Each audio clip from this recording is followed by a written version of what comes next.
জীবনটা অনেক সুন্দর। আমরা কিন্তু রাজনৈতিকভাবে সচেতন।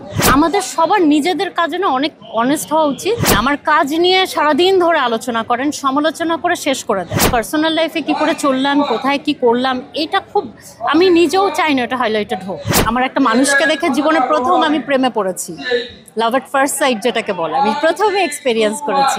কাজের জন্য আমার অন্য কিছু আসলে চাই না জীবনে। হ্যাঁ, আমি মনোযোগ দিয়ে কাজ করি এবং আল্লাহ যতটুকু আমাকে সম্মান দিয়েছে, মানুষের ভালোবাসা দিয়েছে, মানুষের সাপোর্ট দিয়েছে, বিলিভ মি আমি খুশি। আমার ফ্যামিলি নিয়ে খুশি, আমার মা ভাই, আমার পার্টনার, আমার ছেলে, জীবনটা অনেক সুন্দর। আমি হ্যাপি। আমরা জন্মগতভাবেই আমরা কিন্তু রাজনৈতিকভাবে সচেতন। কখনো সেটা খুব প্রকটভাবে প্রকাশ পায়, কখনো প্রকটভাবে পায় না। এটা আমার পার্সোনাল চয়েস। আমি বক্সের মধ্যে গিয়ে কাকে ভোট দিয়ে আসবো সেটা আমার ব্যাপার। তো এটা একেবারে ম্যান টু ম্যান ভ্যারি করে। এখন যেহেতু সবাই সোশ্যাল মিডিয়ার মাধ্যমে বা নানানভাবে সবাই সবার মতবাদটা দিয়ে দেয়, আমি হয়তো 2টা লাইক পাচ্ছি কিন্তু আমি আমার কথাটা বলে যাচ্ছি, এটা কিন্তু সবাই করছে। সো এই পরিবর্তনটা তো এসেছে। তো আমি ইচ্ছা করলে এখন বসে Tom Cruise or Amitabh Bachchan or যে কোনো মানুষকে একটা কথা বলে দিচ্ছি, তার লাইফস্টাইল নিয়ে, তার জীবনযাপন নিয়ে, তার আর্নিং অফ মানি নিয়ে, তার সোর্স অফ আর্নিং নিয়ে খুব সহজে বলে দিচ্ছি। হ্যাঁ, তার কোয়ালিটি নিয়ে। কিন্তু আমার কাছে মনে হয় যে সেইটার ব্যাপারে মানুষের নিজের কাজ নিয়ে কনসিয়াস হওয়া উচিত। আমি একদম বলি এইভাবে, ধরেন আমার ভাই, সে একজন সফটওয়্যার ইঞ্জিনিয়ার, সেও খুব ভালো আছে তার পেশাতে। আমার যে পার্টনার, সে তার জায়গায় খুব স্ট্যাবলিশড। তো ওদের কিন্তু সময় নাই মানুষকে গিয়ে একটা কমেন্ট করবে বা এগুলো নিয়ে অনেক আলাপ আলোচনা করবে, বুঝতে পেরেছেন ব্যাপারটা? তো আমাদের সবার নিজেদের কাজে না অনেক অনেস্ট হওয়া উচিত, যাতে আশেপাশে কি হচ্ছে সেই মানে ওয়েভটা আমার উপরে আসবে, কিন্তু ওটা ম্যানেজ করার মতো ক্ষমতা যেন আমার থাকে, এতটুকুই আমার কাছে শুধু মনে হয়। শোনেন, আমার কাজ নিয়ে সারাদিন ধরে আলোচনা করেন, সমালোচনা করে শেষ করে দেন। হ্যাঁ, যে ওই সিকোয়েন্সে সোহানা সাবা এইভাবে কথা বলেছে, এভাবে না বলে ওভাবে বললে পারতো। আমি ওটাকে অ্যাপ্রিসিয়েট করি অলওয়েজ। আমি চাই মানুষ আমাকে ওইভাবে বলুক। তো এইটাকে আমি খুব অ্যাপ্রিসিয়েট করি। আদারওয়াইজ আমি পার্সোনাল লাইফে কী করে চললাম, কোথায় কি করলাম, এটা খুব আমি নিজেও চাই না এটা হাইলাইটেড হোক। তো যেমন একটু আগে একটা ভাইয়া বলছিল যে আপনি দেশে আছেন, আমি তো পোস্ট দেখে বুঝিনি।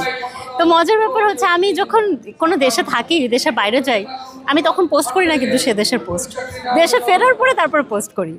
সো আমি আমার পার্সোনাল লাইফে কি করছি সেটা নিয়ে কেউ কিছু জানে না। এবং আমি একটা কথা খুবই দ্ব্যর্থহীনভাবে সবসময় সবাইকে বলি, এখনও বলতে চাই, আমি আমার জীবনের আমার একটা মানুষকে দেখে জীবনে প্রথম আমি প্রেমে পড়েছি, লাভ এট ফার্স্ট সাইট যেটাকে বলে, আমি প্রথমে এক্সপেরিয়েন্স করেছি। তার সাথে অলমোস্ট 4 বছর ধরে আছে। আমি স্যাটিসফাইড আমার পার্সোনাল লাইফ নিয়ে, আমার ছেলে, আমার ফ্যামিলি, দ্যাটস ইট। আর কি লাগে? সো আমার না আর অন্য কোনো আলোচনা সমালোচনা এগুলো আমার কাছে ম্যাটার করে। আমার কাছে শুধু ম্যাটার করে আমার কাজটা নিয়ে মানুষজন মূল্যায়ন করলো কিনা। হোক সেটা সংখ্যায় অনেক কম কাজ। গত 16 বছর নিয়ে যারা কথা বলেছে, 16 বছরের কোথাও কি আমাকে দেখেছেন? কেউ কি কোথাও দেখেছে? বঞ্চিতর কথা যারা বলে, মানে সিন্ডিকেটের কথা যারা বলে, আমি এটাকে বিশ্বাস করি না। আমি অনেকবার এরকম হয়েছে যে ঘোষণা দেওয়া হয়েছে আমি ন্যাশনাল অ্যাওয়ার্ড পেয়েছি, কিন্তু পরে আমি পাইনি। তো বঞ্চিতর কথা বললে, গল্প বললে তো আমারও অনেক গল্প আছে। তো আমি কি আসলে কোনো দল বা কোনো কিছুকে ব্লেম করবো? নো, এটা ম্যান টু ম্যান ভ্যারি করে। এবং আমি সবসময় নিজেকে সান্ত্বনা, প্রথমবার অনেক কান্নাকাটি করেছিলাম, অফকোর্স আমি তখন অনেক বাচ্চা ছিলাম। পরের বার প্রত্যেকবার আমি যখন ইন্টারন্যাশনাল অ্যাওয়ার্ড নিয়ে আসছে আমার অভিনয়ের জন্য, এবং আমি দেশে বসে আমি শুধু ভেবেছি, যখন আমি ন্যাশনাল অ্যাওয়ার্ডটা পাইনি বা কোনো অ্যাওয়ার্ড পাইনি, আমি ভেবেছি যে মেবি আমি অতটা যোগ্য হইনি, যে সব কিছুর পরেও সোহানা সাবাকেই দিতে হবে এটা, তার মানে হয়তো আমি অত ভালো অভিনেত্রী না।